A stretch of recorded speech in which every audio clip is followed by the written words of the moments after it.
Okay, great. So I'd like to get started. So I'm here just for a quick 20-minute presentation about herbal tea.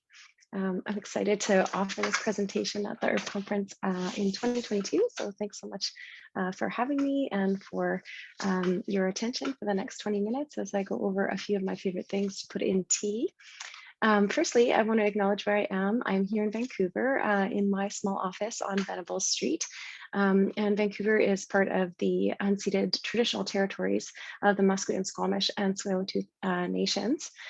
So just to acknowledge that, that is where I am tonight.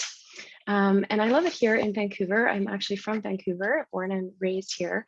And I first got interested in tea when I was running my yoga studio, which I started many years ago. And I've taught yoga for a very long time and always loved holistic modalities. And my name is Sue. I hadn't said that already. And one of the ways that I really got into blending herbs is that I started serving tea. I had a small boutique that was attached to my yoga center, and I started serving tea to go with the yoga classes. And so many years ago, probably about, well, probably almost 20 years ago now. So we started serving black teas and green teas. Of course, at the time, that was sort of the tea that I knew about. And so as we started practicing yoga, we noticed that the caffeine and the stimulating effects of the tea really made a difference. And so I started looking into herbal teas and things that I could serve that wouldn't have that stimulating effect on people as they came in to do the practices of yoga or meditation. And one of the first herbs that I came across was tulsi. And Tulsi is probably one of my favorite herbs to use in herbal blends, even now in clinical practice that I've been helping people for a number of years in my clinical practice. So I'm a graduate of Dominion Herbal College and here in Vancouver as well.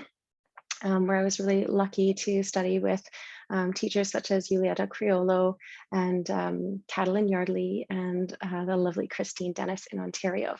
So I am here after completing that and having a couple of years in my clinical practice, and working to make tasty teas for people is not easy if you have tried. It's easy to make terrible tasting tea, actually. So one of the things I thought I would talk about today is just how to set up the foundations of a really tasty tea and how to get people to drink it. One of the obstacles I found is just getting people to actually drink the teas that I make them, to put on the kettle and sit down and pour themselves one, two, or 3 cups of tea a day. And so there's a few tips and tricks that I've been using to help people put more tea into their diet. So I'll talk a little bit about my base teas. So what I want to talk about this evening is some of the things that I set as a foundation for good tea. And these ones I keep in my dispensary in larger jars because I know I'm going to use a lot more of them.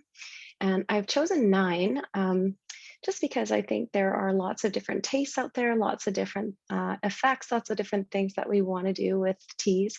And so I'll share the 9 of them with you and some of their qualities as we go on. But first, maybe just why would we bother with tea?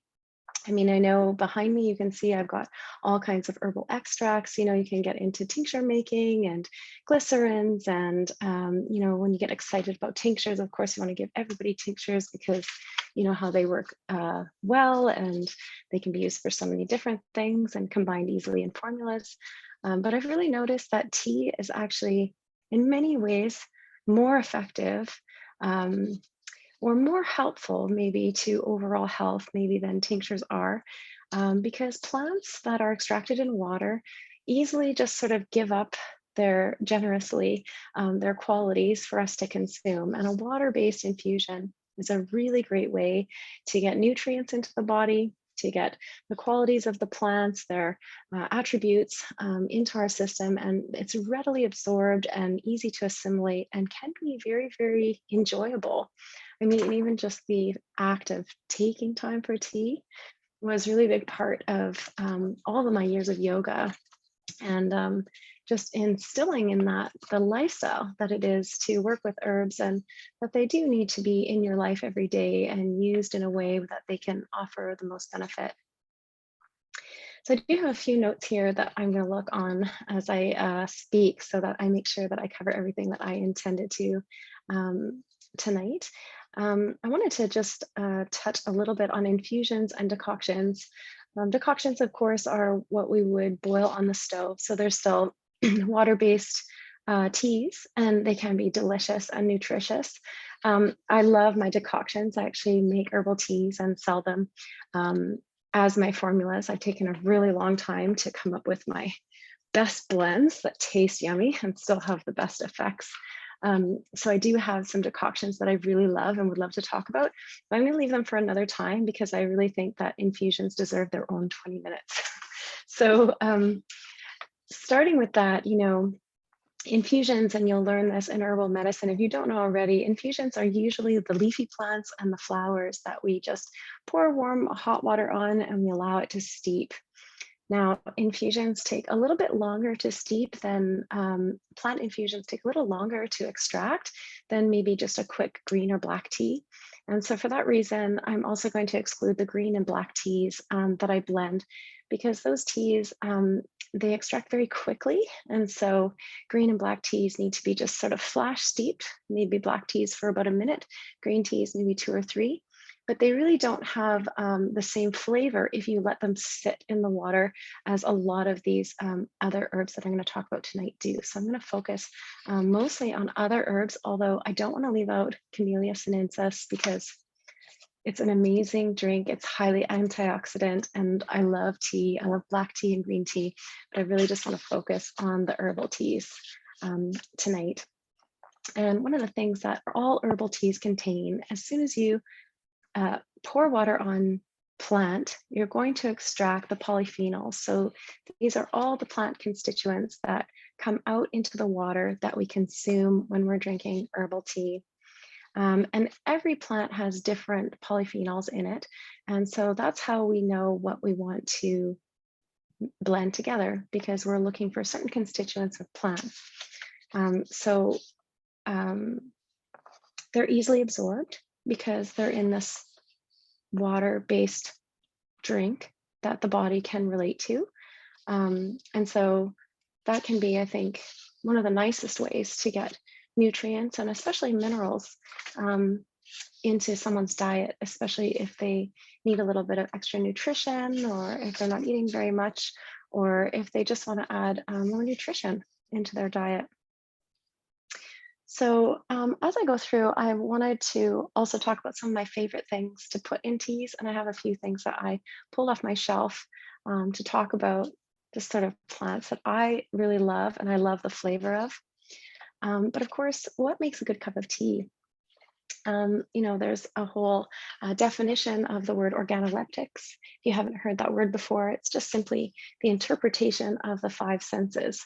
So whatever you're looking at, if we find a plant or come across it, we might reach out and touch it or feel its leaves or smell it, or, we might even take it and nibble on it a little bit, tasting it to see what it's like. And so one of the things that I've done over the years is just sort of steeped a bunch of things and tasted them on their own. And I'll tell you, some things have an incredible, surprising taste and surprising affect as well. Afterwards, you notice something has changed. One of my favorite things to just pour hot water on and let steep for a long time is fenugreek. And fenugreek has this kind of maple syrupy flavor to it. It's a really beautiful herb, but some people hate the flavor of it, but I just love it. It's a nice demulcent, and it's got a really beautiful flavor. And sometimes I just drink fenugreek infused in water. So we all have our own tastes and our own interests, and we find that out simply by trying it out. So I encourage you to try different mixtures, try different things, but you don't want to really waste your plant material either. So you want to make sure that you come up with, a fairly good result every time, especially if you're going to be giving your teas out to people and charging them for them. Okay. So my ratio is that I use my base teas. I use about 30 to 50% of my teas as one of my base teas. And so one of my favorites, and I guess I just introduced here, is nettles. I mean, nettles, I always have a really big jar of, kind of have a love affair with nettles. They grow everywhere on my rural property. And they're They're not always it's not always the most tasty tea, but it's got to be one of those mineral rich and nutritive teas out there. So nettles is always a great base. It can be very drying. So, here on the coast where we have lots of moisture, getting a little bit drier is actually a great objective. So I use nettle in a ton of my teas and they taste great. Lemon balm, of course, this beautiful lemon balm. And lemon balm is, a relaxant. It's also carminative. And, the more I took notes on what I wanted to say about teas, the more I realized that almost all the herbs that I use in my teas are carminative. And one of the things I see in almost all of my clients is that they have some sort of gastrointestinal upset, tummy ache, stress related gut something, dyspepsia, whatever it is that's upsetting their tummy. And, almost all of the herbs that I use as my base teas calm the GI tract. And so, I mean, that's not accidental, right? Tea is great for the gut. Whereas tinctures can sometimes not be, they're not great with reflux. They can burn a little bit if somebody's got an ulcer or, they don't always go down so easily if people are sensitive to bitters. Whereas a cup of tea that tastes nice, it's always going to go down well. My favorite friend, Tulsi. Tulsi clears the mind. It is a nootropic, so it does bring a little bit of blood flow to the brain.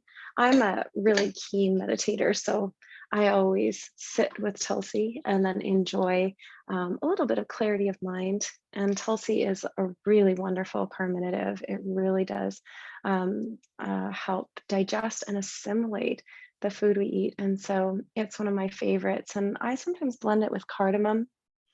I had a friend who drank this Tulsi rose tea all the time in a little package, and she asked me to make it for her. And I made a Tulsi rose tea blend that is actually one of my favorite blends now with peppermint and cardamom. So peppermint is the next one. It's down the end there. And then beside it, of course, it's friend chamomile and then rooibos.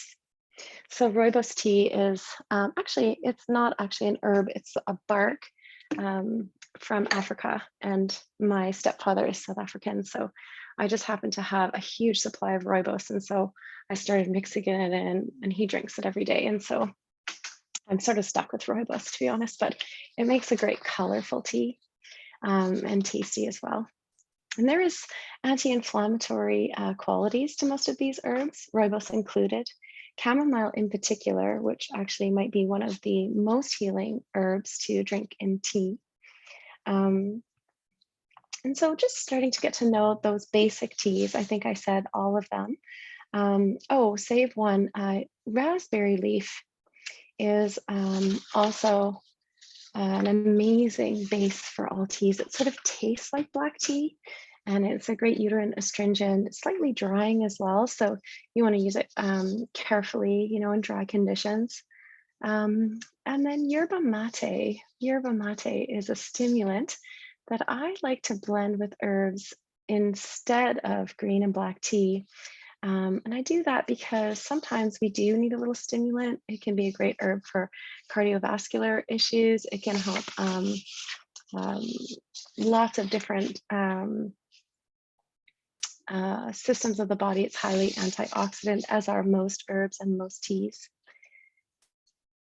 And then, coming back to organoleptics, we want to have a tea that sort of looks pretty. So if you're looking at lemon balm, it's kind of boring. I mean, it's all right.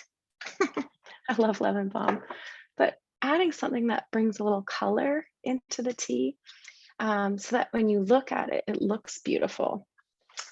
Actually, I can show you my Tulsi rose. Wait.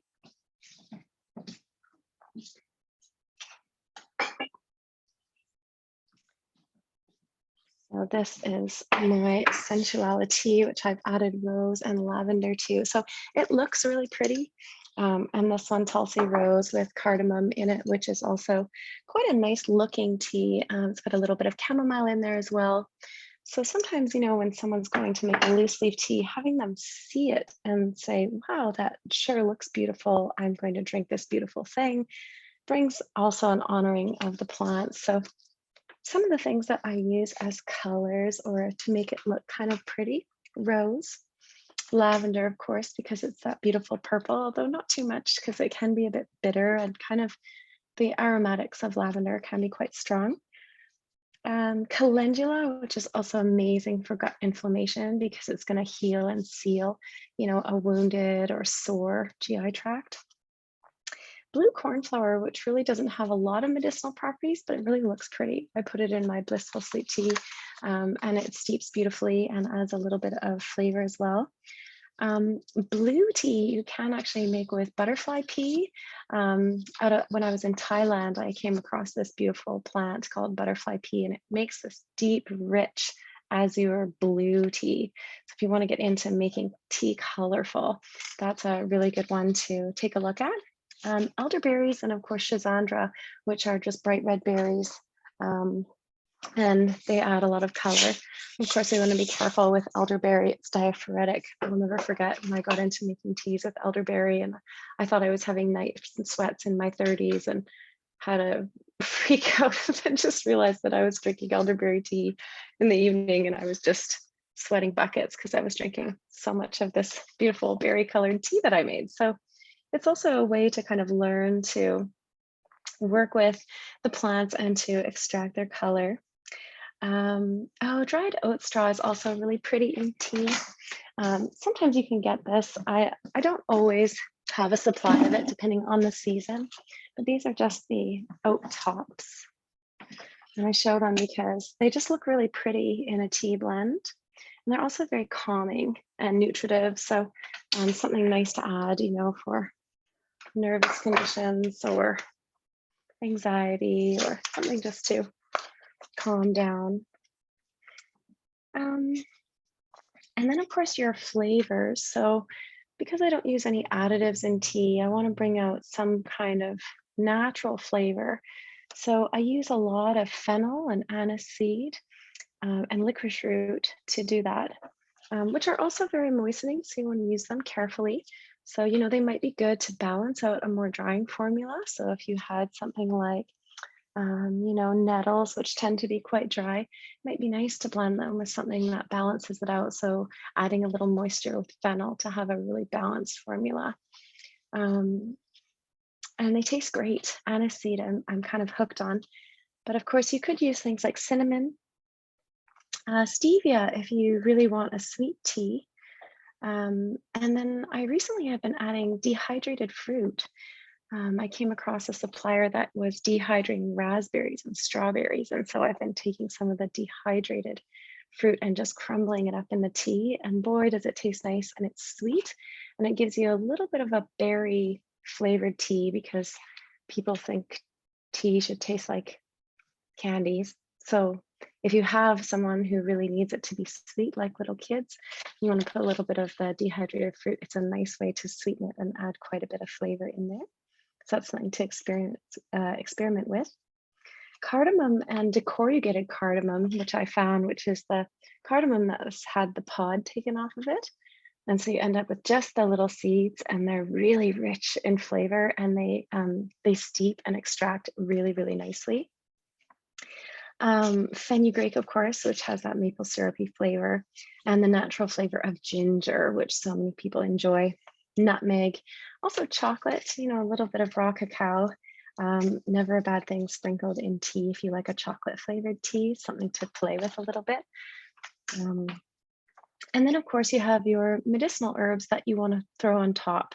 Okay, so once you've got a flavor, you've got a base tea, you've got something that's going to add a little flavor, then actually you can put something in there that you really want to be in that tea. So, things like elderflower if you're looking for diaphoresis or if you're working with immune stuff, passion flower, skullcap for sleep, Siberian ginseng, which most herbalists probably wouldn't put in tea, but I do. I think Siberian ginseng belongs in tea. It's kind of a rooty, if you can get it fine enough, it steeps all right in a tea and actually is really good. Rose hips for their nutritive content, although making sure there's no seeds or hairs in there. Crab bark I have put in tea despite its strong flavor, and it can be a bit bitter, but it's just so useful. So I do put a small amount, maybe just 10%, 5% even, a little bit of crab bark in some of my uterine teas, and that really can taste good. senna and marshmallow. Yarrow, yes and no. A little bit of yarrow, sure, in tea, I think is great. Not too much. Dandelion root tastes awesome. Dandelion leaf is great. Schisandra berry, gotu kola, my favorite, one of my favorite teas, gotu kola, horsetail, and corn silk. And then, of course, some of the more nutritive and phytoestrogens, red clover, alfalfa, black cohosh is okay. So what doesn't go in tea? And I just want to talk about this quickly because I think I made enough mistakes putting things in tea that just don't taste very good and shouldn't be in tea. All the bitters. So those things would be anything in the Artemisia family, probably doesn't belong in tea, especially absinthium, which is the most bitter thing on the planet. Verbena, valerian, turmeric, motherwort tea is gross, and yarrow tea, not so good. So, roots and barks, I think for the most part are out of my teas. Although, in small doses, some roots I have been including, particularly if you can do a longer steep or a concentrated infusion. Dandelion root and marshmallow root definitely are great in tea. Sialagogues, echinacea are kind of yucky in tea. I haven't really found a way to make echinacea tea taste nice. No, not yet. But if you have suggestions, I would love you to email me and tell me how to put echinacea in a tea successfully because I haven't had any luck with that. Ginger's okay in small doses instead. You need a sialagogue or something like that. I think the immune system might as well have ginger rather than drinking echinacea tea. Put echinacea in your throat spray. So I think that's about all I have to say. 20 minutes is not long to go over all the teas that I enjoy drinking. Of course, if you want to check out my herbal tea formulas, you can look at my website. It's unityherbals.ca, and you can find me on Instagram as well under Unity Herbals, Unity. And I do have all the ingredients listed that I use in my teas. And of course, you can always just reach out if you're making teas or if you want to drink tea with me, because some of my favorite things to do is drink tea with people. And I find it not only relaxing, but also, part of my spiritual practice. I think tea can be a really big component of living a healthy life. And I think it's often underestimated, even by herbalists.